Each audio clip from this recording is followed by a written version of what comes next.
Trump will pardon the Oath Keepers and other enemies of the constitutional order.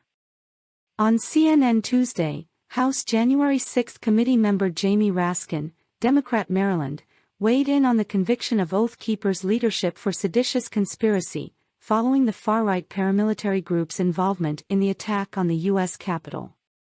The whole affair, he argued, is yet another reminder of the danger the country faces should former President Donald Trump be elected to a second term in 2024.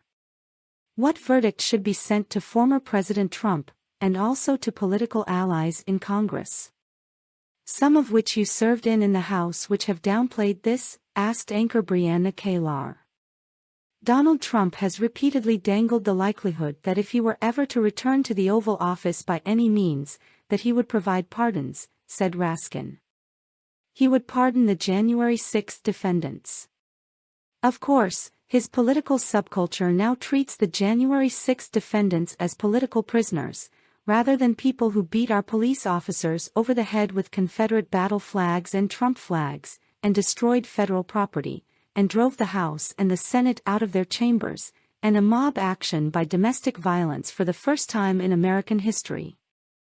These people have proven themselves to be enemies of the constitutional order, and so I don't know that Donald Trump will be moved to do anything other than to return to his idea of offering pardons to people who were guilty of committing crimes during the course of events that he set into motion himself.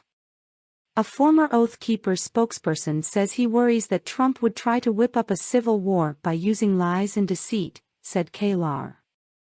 There are many people out there who are sympathetic to these defendants to think this was, and folks have said publicly they think this was all sort of in the bag for the government. They believe the DOJ is corrupt and not convinced by these verdicts.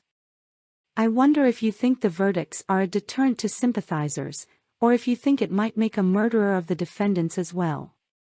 I certainly hope it will work as a deterrent to people who were considering trying to overthrow the government of the United States, and to get a president to use violence and subversion of the constitutional order to impose martial law and to oust the democratic constitution that we have got, said Raskin. But, I think your point is correct.